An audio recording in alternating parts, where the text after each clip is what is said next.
The sharp scent of burning plasma and scorched earth filled the air as a lone soldier moved cautiously through the aftermath of a brutal battle.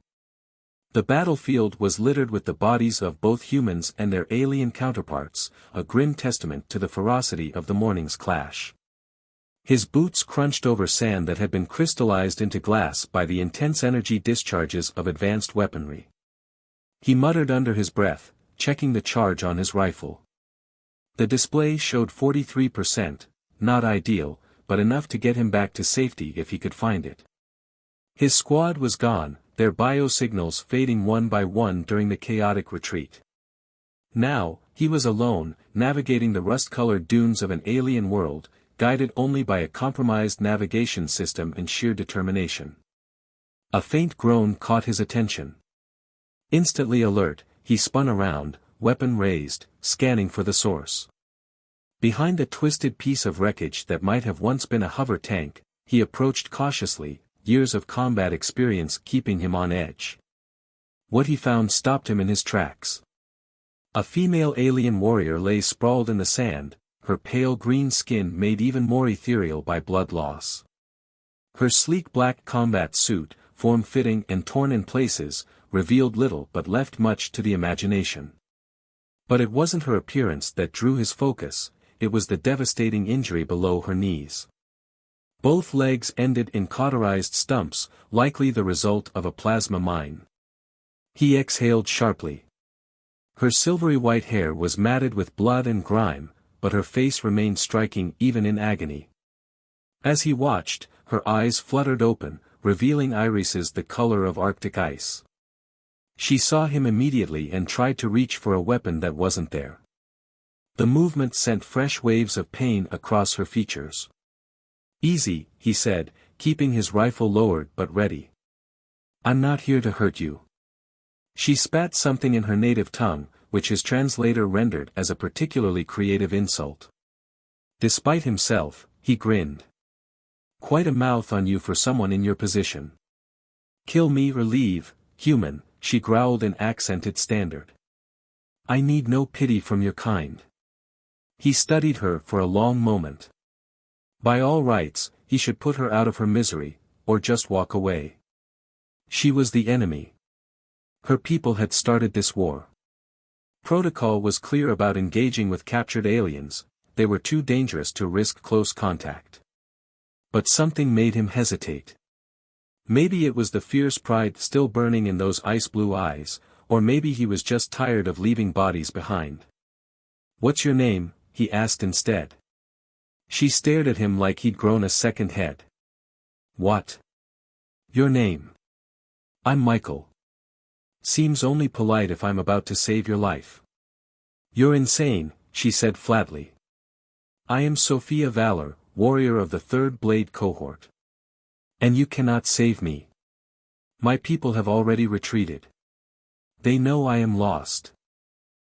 Michael shrugged off his pack and began pulling out medical supplies. "Good thing I'm not your people, then. The blood loss has clearly affected your mind," Sophia muttered, but she made no move to stop him as he prepared a trauma kit. "Why would you help me?" "Because I can," he replied simply. "And because I'm starting to think this war is stupid enough without adding one more corpse to the pile." As he worked to stabilize her injuries, Michael couldn't shake the feeling that this moment, this choice, would change everything. He just didn't know how yet. Michael carried Sophia through the crimson dusk, her slight form cradled against his chest. His combat suit servos whirred softly, compensating for the extra weight. Sophia had finally passed out from exhaustion and blood loss, though the emergency medical nanites he'd administered were keeping her stable. "Just hold on," he muttered, more to himself than to his unconscious charge. His suit's sensors detected a structure ahead, some kind of ancient ruins partially buried in the sand. Perfect for laying low until he could figure out their next move. The ruins turned out to be the remains of a pre-war research station, its angular architecture half swallowed by centuries of wind-blown sand. Michael picked his way carefully through a partially collapsed entrance, scanning for threats. Finding none, he gently laid Sophia down on a relatively clean section of floor. The interior was surprisingly intact, with emergency lighting still functioning on minimal power. Ancient research equipment lined the walls, covered in a thick layer of dust. Whatever the scientists had been studying here, they'd left in a hurry when the war broke out. Michael set up a temporary camp, laying out thermal blankets and setting up portable heaters to ward off the desert world's bitter night chill. He was just finishing when Sophia stirred. Her ice-blue eyes fluttered open, and she started trying to push herself up. "Easy there, warrior princess," Michael said, moving to steady her. "We're safer now. Found an old research station." She glared at him but allowed him to help her sit up. "I told you to leave me." "Yeah, well, I've never been great at following orders, especially stupid ones." He handed her a canteen. "Drink. You lost a lot of blood." Sophia accepted the water with surprising grace, taking careful sips. "You are either the bravest or most foolish human I've ever encountered." "I get that a lot," Michael grinned. "How are you feeling?" "Like I stepped on a plasma mine." Her attempt at dry humor surprised a laugh out of him. "The pain is manageable now. Your medicine nanites are stabilizing you and preventing infection. Military-grade stuff." She nodded, then looked down at her truncated legs with a grimace. "I am crippled. Useless as a warrior now." Michael said firmly, "Ever heard of prosthetics? With the right cybernetics, you'll be back in fighting form. Might even be faster than before." "My people do not," she paused, considering. "We believe in natural perfection. Augmentation is seen as weakness." "No offense, but that's stupid as hell," Michael said, checking the perimeter sensors he'd set up. "There's nothing wrong with using technology to overcome limitations. Shows adaptability." Sophia watched him move around the room with an unreadable expression. "You are not what I expected." "How so?" "Our intelligence suggests humans are savage, bloodthirsty creatures who care only for conquest. Yet you show mercy, kindness." She tilted her head. "It is confusing." Michael sat down across from her, close enough to talk comfortably but maintaining a respectful distance. Maybe your intelligence needs updating. We're not all bad, just like I'm betting not all of your people are the emotionless killing machines propaganda makes you out to be." A ghost of a smile touched her lips. "Perhaps." She shifted, wincing slightly. "Though I must admit, some of our beliefs about human male attractiveness appear accurate." Michael nearly choked on his water. "I'm sorry, what?" Sophia's smile grew more pronounced. "Oh, did your intelligence not mention that many of my kind find human males quite appealing? Something about your rugged features and muscular builds." Her eyes traveled over him appreciatively. "Though you are an especially fine specimen." Michael felt his face heating up. "That's good to know." She laughed, a surprisingly musical sound. "You face death without flinching, yet simple flirtation makes you blush. Fascinating. In my defense, most enemy combatants don't usually compliment my physique," he managed, trying to regain his composure. "Their loss," Sophia said with a predatory grin that sent shivers down his spine, and not entirely unpleasant ones. The moment was broken by a distant rumble that shook dust from the ceiling.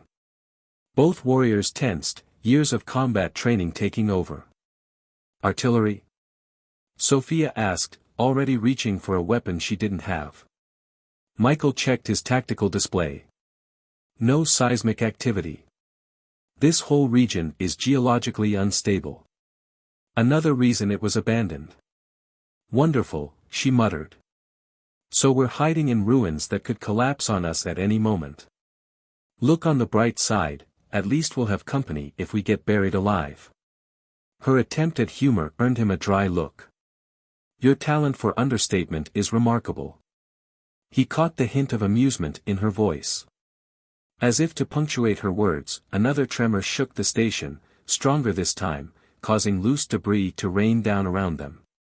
"We should move deeper inside," Michael said, already gathering their supplies. Sophia nodded in agreement, then looked down at her legs with frustration. Without a word, Michael moved to her side and scooped her up again. This time, she wrapped her arms around his neck without protest. "My hero," she purred in his ear, sending another of those pleasant shivers through him.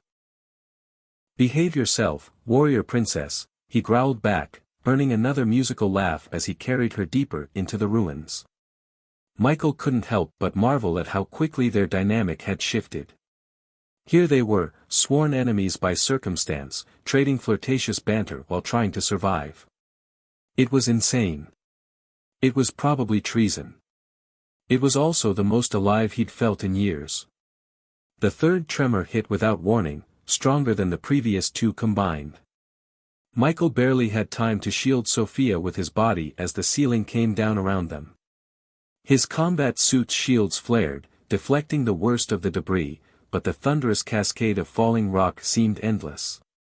When the dust finally settled, they found themselves trapped in a small chamber, the entrance completely sealed by fallen debris. Emergency lighting cast everything in an eerie blue glow. "Well," Michael coughed, checking his suit's diagnostics, "this is cozy." Sophia shifted in his arms, her breath warm against his neck. "Your talent for understatement is remarkable." She paused, then added with a sultry tone, "though I can think of worse situations than being trapped in close quarters with a handsome human warrior." Michael felt his pulse quicken at her words. The small space left them pressed together, her lithe form fitting perfectly against him. "You're injured," he reminded her, and himself. "And we need to focus on getting out of here." "My injuries are stable, thanks to your nanites," she countered, trailing a finger along his jawline. "And my people have different views on how to handle stressful situations." "Is that right?" he managed, trying to maintain his composure as she nuzzled against his neck. "We believe life should be embraced fully, especially in moments of danger." Her ice-blue eyes met his, filled with heat. "You've shown me such kindness, Michael. Let me show you how my people express gratitude." "Nira," he breathed, fighting a losing battle against his growing desire. "This isn't proper." She laughed softly. "We're enemies, trapped together in ruins on a forgotten world. I think we're well past proper, don't you?" Before he could respond, his suit sensors blared a warning. "Oxygen levels dropping." Her expression turned serious. "How long?" 2 hours of breathable air, maybe less. The cave-in must have damaged the station's atmospheric systems. There has to be another way out. These research stations usually had multiple escape routes. "Then we should find it quickly," she said, all business now despite their intimate position. "Unless you want our first kiss to be our last." Michael couldn't help but grin. "Already planning to kiss me, are you?" "Oh, I'm planning far more than that, my brave human," she purred. "But first, survival." He set her down carefully and began examining the walls with his suit's sensors. "There, behind that panel, I'm reading a maintenance shaft."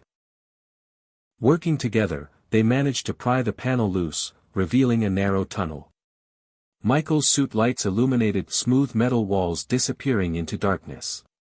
"It's going to be a tight fit," he warned. "I don't mind tight," she replied with a wicked smile. "Though you'll have to carry me again unless you prefer to drag me by my hair." "Don't tempt me, warrior princess," he said, scooping her up and trying to ignore how perfectly she molded against him. "Ready," she whispered in his ear, sending shivers down his spine.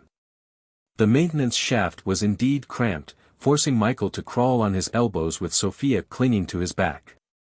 Her occasional helpful adjustments of position were definitely not making it easier to concentrate. "You're doing this on purpose," he growled after a particularly distracting shift. "Of course," she admitted shamelessly. "Consider it motivation to move faster. The sooner we find safety, the sooner we can explore other activities. You're going to be the death of me." "Oh no, Michael," she said softly. "I have much more interesting plans for you than death." The shaft seemed endless, twisting through the station's infrastructure. Michael's suit sensors showed they were moving gradually upward, which he hoped meant they were heading toward the surface. The air was getting thinner, making each breath more precious. "Tell me," Sophia said after a while, her voice thoughtful. "Why did you really save me?" "The truth this time." Michael was quiet for a moment, considering. "Honestly, I'm tired of this war. Tired of seeing good people die for stupid reasons. When I found you, I saw a chance to do something different, something that mattered. And now?" "No regrets," he said firmly. "Though I admit, the company's better than I expected." She laughed softly. "You continue to surprise me, human. Most of my people would consider your mercy a weakness, yet there is such strength in your compassion." Her voice turned husky. "It's incredibly attractive. Everything's about attraction with you, isn't it? Life is too short for hesitation," she said simply. "Especially in war. When we desire something, or someone, we act on it. It's one of the many things your people misunderstand about us." "And what else do we misunderstand?" "That we're emotionless, cold. We feel deeply, passionately. We simply express it differently." Her fingers traced patterns on his neck. "For instance, saving an enemy's life creates a bond of obligation, one that can only be properly repaid through intimate means." Michael nearly lost his grip on the shaft wall. "You're making that up." "Am I?" She could hear the smile in her voice. "I suppose you'll have to survive long enough to find out." The maintenance shaft opened into what appeared to be an abandoned medical bay, its pristine white surfaces preserved by automated cleaning systems. Michael helped Sophia onto one of the diagnostic beds. His suit sensors confirmed the room's air was safe to breathe. "This is quite the find," he said, removing his helmet and examining the advanced medical equipment. "Military-grade cybernetics lab. Must have been for emergency battlefield repairs." Sophia watched him with intense interest as he worked. "You know how to use this equipment?" "Combat medic training," he confirmed, activating a diagnostic scanner. "Plus, I've helped install prosthetics before. The neural interface is tricky, but these systems are pretty standardized." "And you would do this for me?" Her voice held a mix of wonder and something deeper. "Despite your people's laws against sharing technology?" Michael met her gaze steadily. "I made a choice when I saved you. No point doing it halfway." She reached out, catching his hand. "My brave, foolish human. Come here." He allowed her to pull him closer, his breath catching at the heat in her ice-blue eyes. Her fingers traced his jawline, sending electricity through his nerve endings. "Before we proceed," she murmured, "there's something you should know about my physiology. The neural bonding process creates a connection, intimate, lasting." "What kind of connection?" "Emotional, physical.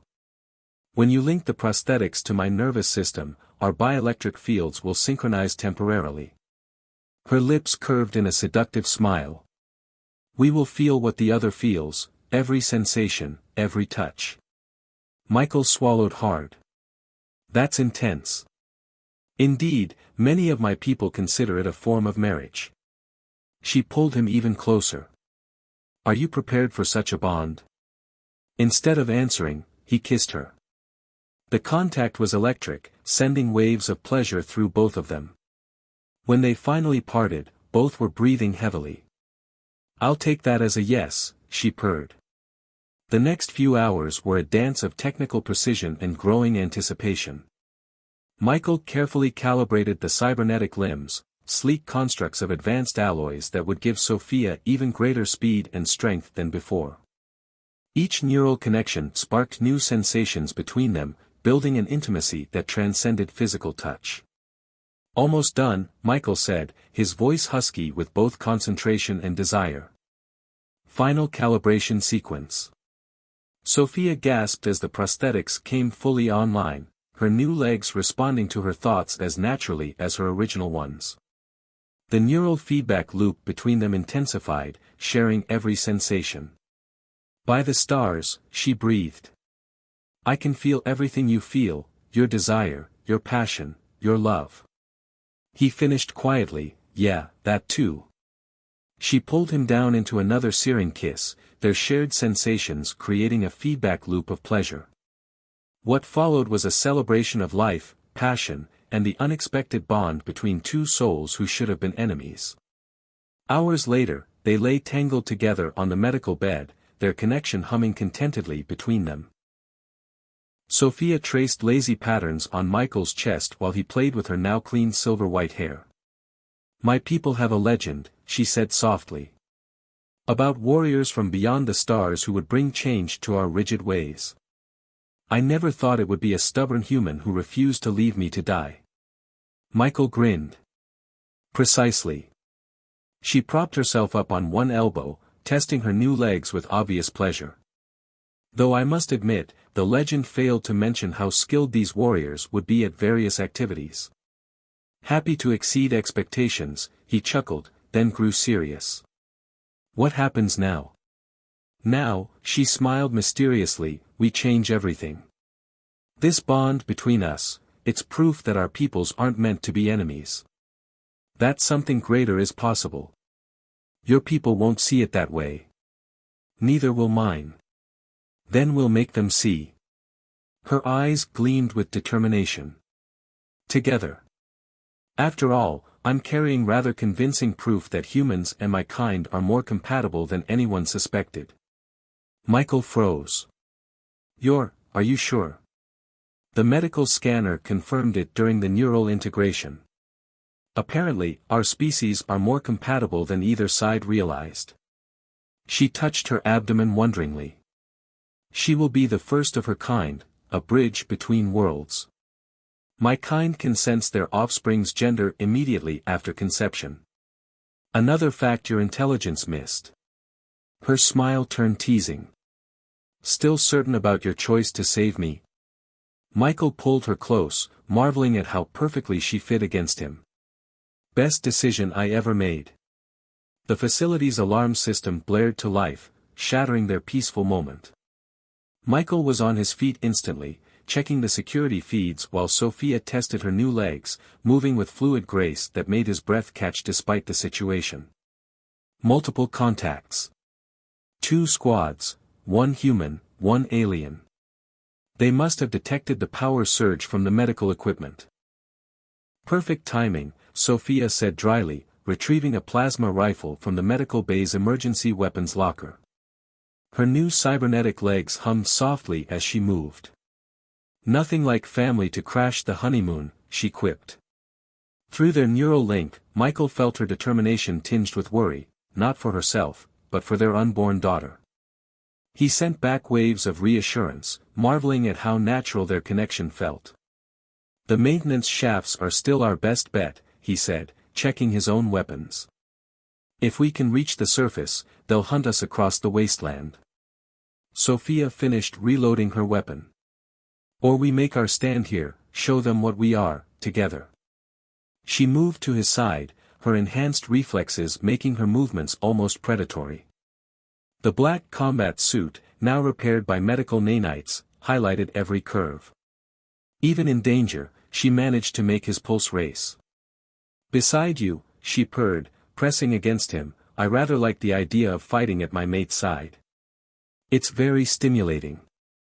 You're insatiable, he growled, pulling her into a quick, fierce kiss. Only for you, my brave human.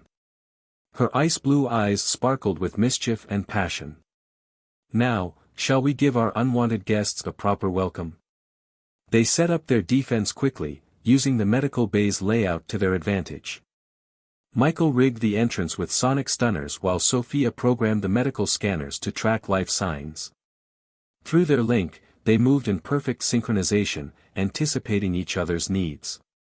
The first squad, human marines, breached the outer door exactly as Michael predicted.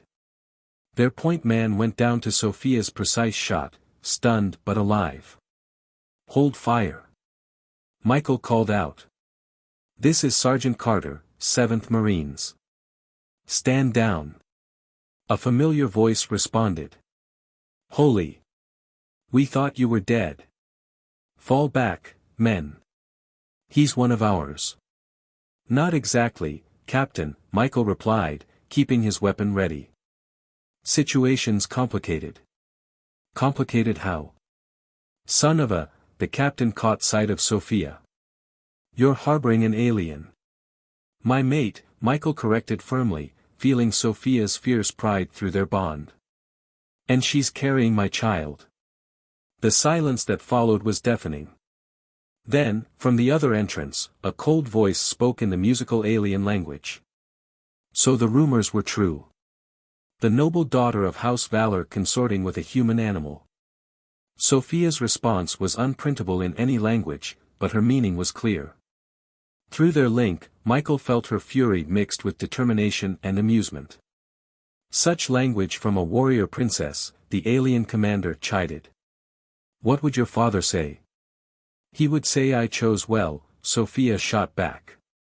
A mate who saw my worth beyond my wounds, who gave me back my legs, and his heart, in the same breath. The neural link hummed with the intensity of her emotions.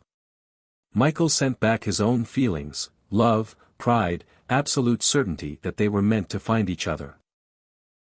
This is bigger than us now, Michael addressed both groups. Our child will be proof that our peoples can coexist, that this war is pointless. Blasphemy, the alien commander spat. Stand down, the human captain warned. This is treason. No, Sophia said firmly. This is evolution. Change the future. Raise your weapons, and we will defend it. The next few minutes were chaos. Both squads attacked simultaneously, but they weren't prepared for the devastating efficiency of two neurally linked warriors. Michael and Sophia moved as one, their shared awareness making them nearly unstoppable. Stun blasts filled the air as they disabled their attackers with surgical precision. Sophia's new legs gave her incredible mobility, while Michael's combat experience guided their strategy. Through it all, their bond sang with shared exhilaration and passion. When it was over, both squads lay unconscious but alive. Michael and Sophia stood in the center of the medical bay, breathing hard, their neuralink crackling with residual adrenaline and desire. Well, Sophia purred, pressing against him, that was exciting. Michael pulled her close. Nothing like combat to get the blood flowing. Her hands traced his armor. Though I can think of better ways to burn off this energy. We should secure the prisoners first, he said, but his resolve was weakening under her touch. They'll be unconscious for hours, she murmured. And I need to properly thank my warrior for defending our family's honor. Their neural link amplified every sensation as they came together, their combat high transforming into a passionate celebration of life and love. They were no longer human and alien but something new, something wonderful. As their prisoners began regaining consciousness, Michael and Sophia faced their first real test as diplomatic revolutionaries. The human captain, James Reynolds, was the first to show signs of acceptance after witnessing their Neuralink combat. Never seen anything like it, Reynolds admitted, rubbing his stunned muscles. You two moved like one person in two bodies. That's exactly what we are now, Sophia explained, perched gracefully on a medical bed with her new legs crossed. Through their link, Michael felt her satisfaction at the human's admiring glances at her cybernetic enhancements. The neural bond is permanent, a marriage of minds as well as hearts, she continued. The alien commander, Lady Fenra, remained skeptical but intrigued. Such bonds are sacred among our people. If what you say is true, test it yourself. Michael offered, your medical scanners can verify the link. While the alien medics conducted their scans, Michael and Sophia shared knowing smiles, their connection humming with playful energy. Private thoughts and sensations flowed between them, every brush of skin sending sparks through their shared consciousness. Extraordinary, Lady Fenra finally declared. The bond is genuine, and the child will be the first of her kind. Sophia finished proudly, proof that our people's strengths can be combined rather than opposed. Captain Reynolds shook his head in wonder. A human-alien hybrid. The brass is going to lose their minds. They already have, Michael pointed out dryly. That's why we're fighting this war. But look at what we've accomplished here: technology sharing, biological compatibility, neural synchronization. Everything both sides claimed was impossible because we never tried. Sophia added, her hand finding Michael's through their link. We let fear and prejudice blind us to the possibilities. The next few hours were spent in intense discussion. Both squad leaders contacted their superiors, carefully explaining the situation. To everyone's surprise, the response was cautious interest rather than immediate condemnation. Your timing is fortunate, Lady Fenra explained. The High Council has been seeking a way to end this conflict without losing face. Your union could provide that opportunity. Same on our side, Reynolds added. The Senate's war coffers are running dry. They need a win that doesn't involve more bloodshed. Michael felt Sophia's spike of hope through their bond. Then you'll help us spread the word, find others who think like we do. Lady Fenra smiled, the first genuine smile they'd seen from her. We'll escort you to the peace talks personally. Both sides need to see what's possible when we stop trying to kill each other. The next few days were a whirlwind of preparation and growing support. Word spread through both military networks about the human marine who saved an alien warrior, their impossible love, and the miracle child they'd created. Their story became a symbol of hope. Through it all, Michael and Sophia's bond deepened. Each night, they came together, their neural link transforming simple intimacy into transcendent communion. Their shared pleasure built on itself, minds and bodies moving in perfect harmony. I never imagined it could be like this, Sophia whispered one night, tracing patterns on his chest. Among my people, joining is a physical act, but this, she paused, searching for words. This is everything. Michael finished, feeling her love echo through their connection. Mind, body, soul.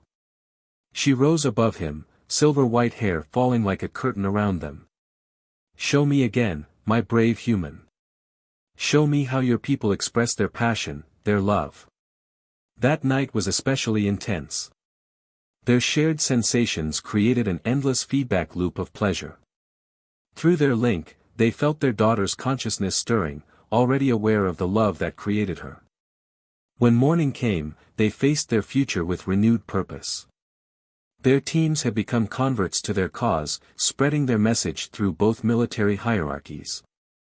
More couples were coming forward, humans and aliens who had found love despite the war. We're changing everything, Sophia marveled as they prepared to leave the facility. All because you refused to leave me to die. Michael pulled her close, their bond singing with shared joy. Best decision I ever made. Indeed, she purred, her cybernetic legs wrapping around him with inhuman grace. Though I believe we have time for one more demonstration of human-alien cooperation before we depart. Their laughter echoed through the medical bay, a sound of pure happiness that transcended species and war. They had found something greater than conflict, they had found hope. The peace conference on Neutral Station Aurora was already tense when Michael and Sophia arrived. Human and alien delegations sat on opposite sides of the massive chamber, centuries of distrust evident in their rigid postures. Through their neural link, Michael felt Sophia's amusement at the theatrics. So much ceremony, she whispered, her cybernetic legs making no sound as they walked. When all they really need is a good. Her suggestive thought through their bond made Michael stumble slightly. Behave yourself, warrior princess, he murmured back, though his grin betrayed his own thoughts. We're supposed to be promoting peace, not starting a diplomatic incident. Their entrance caused an immediate stir. Sophia's obvious pregnancy, combined with her graceful cybernetic enhancements, drew all eyes. The black ceremonial combat suit she wore, modified to accommodate her condition, left no doubt about her warrior status. Michael walked beside her in full-dress marine uniform, their linked hands a clear statement. "The famous lovers," announced the human chancellor, his tone carefully neutral. "Your story has caused quite a stir," the alien high priestess responded.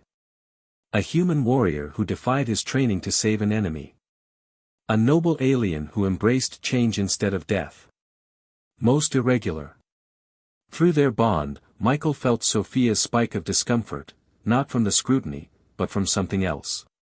He sent back waves of concern. "I'm fine," she whispered. "The little one is just excited." Before Michael could respond, Captain Reynolds stepped forward to present their case. He detailed their neural bond, the medical evidence of successful human-alien hybridization, and the growing movement of other cross-species couples coming forward. "This war is based on lies," Reynolds concluded. "We're not incompatible. We're not natural enemies. We're complementary." Sophia interrupted suddenly, her grip on Michael's hand tightening. Through their link came a surge of urgent sensation, like two halves of a whole yearning to unite. "She's coming," Sophia gasped. "Now. In the middle of the peace talks. Medical team." Michael shouted, supporting Sophia as her legs buckled.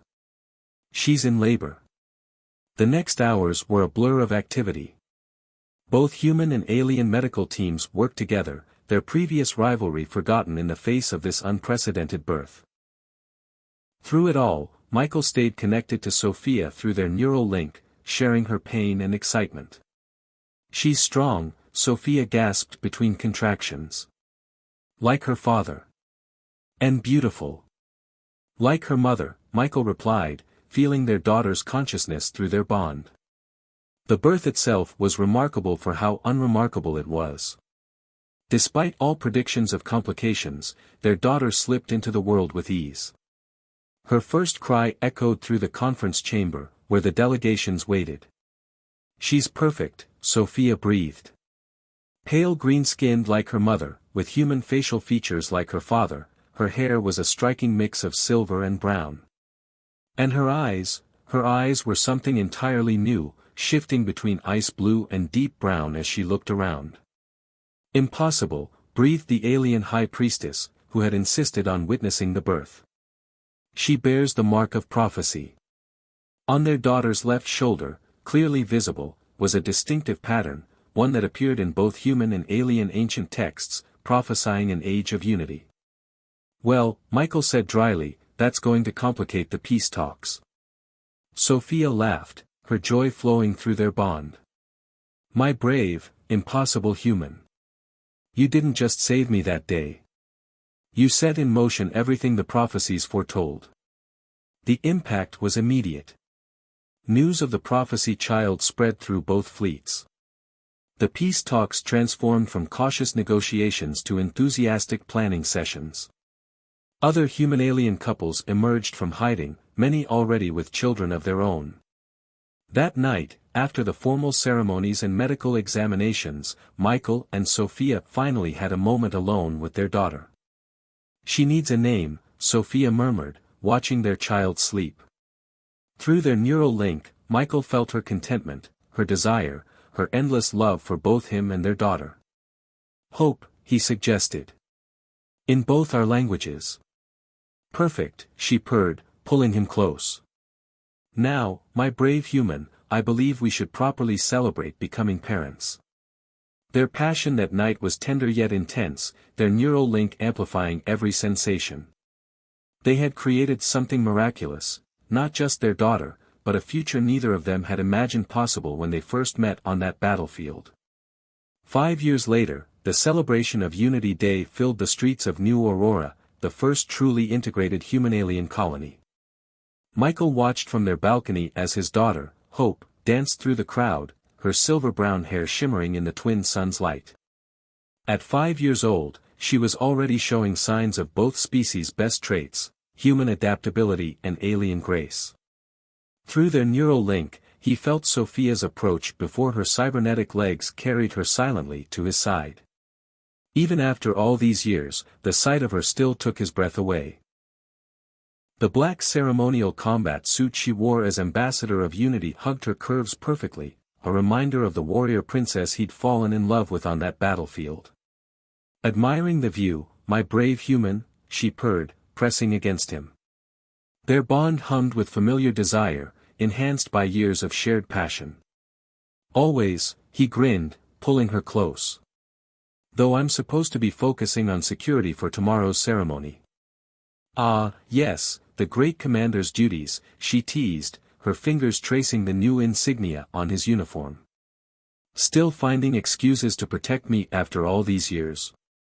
You hardly need protection anymore, he pointed out, watching her cybernetic leg shift with liquid grace.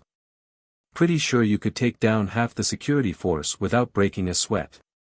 Only half. She raised an eyebrow. I must be getting soft in my diplomatic role.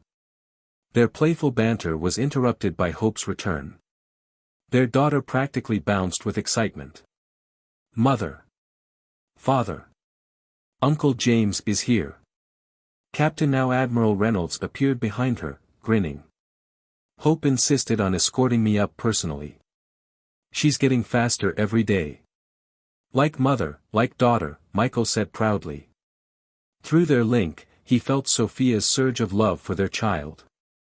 Hope's unique heritage had made her a symbol of the new era. Her ability to switch between human and alien characteristics at will had revolutionized understanding of both species' genetics. More importantly, she had her father's compassion and her mother's fierce spirit, perfect traits for the future leader of their integrated society. The other children are gathering for the Unity Dance, Reynolds said. Would you like to join them? Hope's eyes shifted to ice blue, her alien mode, as Michael called it. Can I, Mother? Of course, little warrior, Sophia said, kissing her daughter's forehead. Go show them how the prophecy child moves. As Hope dashed off with Reynolds, Michael felt Sophia's desire through their bond. You're thinking inappropriate thoughts for a diplomatic function, he teased. I'm thinking about our first Unity Day, she countered, her hand sliding under his uniform jacket. How we celebrated in private after the ceremonies. Careful, he warned, though their neural link betrayed his own rising passion. The ceremonies aren't until tomorrow. She whispered in his ear, and Hope is occupied with the festivities. Her cybernetic legs wrapped around him with inhuman flexibility. Their lovemaking that night was as passionate as ever, their neural bond transforming every touch into shared ecstasy. Years of intimacy had only deepened their connection, each encounter a reminder of the miracle that brought them together. Later, watching the celebration fireworks from their bed, Sophia traced the scars on his chest. Do you ever regret it? She asked softly. Saving the enemy that day. Michael caught her hand, sending waves of love through their bond. Best decision I ever made. Though I'm pretty sure you're the one who saved me. We saved each other, she corrected, pulling him into another kiss. And created something beautiful in the process. Hope's laughter drifted up from the streets below, where she led other hybrid children in traditional dances from both cultures. The sight of human and alien parents watching together, many sharing neural bonds of their own, was testament to how far they'd come. We did good, didn't we? Michael mused, feeling Sophia's contentment through their link. We did amazing, she purred, straddling him with predatory grace. Now, my brave human, shall we practice making another miracle? Their passion ignited anew, a celebration of life and love that transcended species. Through their neural bond, they felt Hope's joy in the festivities below. Their daughter's existence was a constant reminder that sometimes the greatest acts of courage were acts of love. As the twin suns rose on another day in their shared paradise, Michael held his warrior princess close, marveling at how a single choice on a battlefield had changed the universe. Their love had healed more than Sophia's wounds, it had healed generations.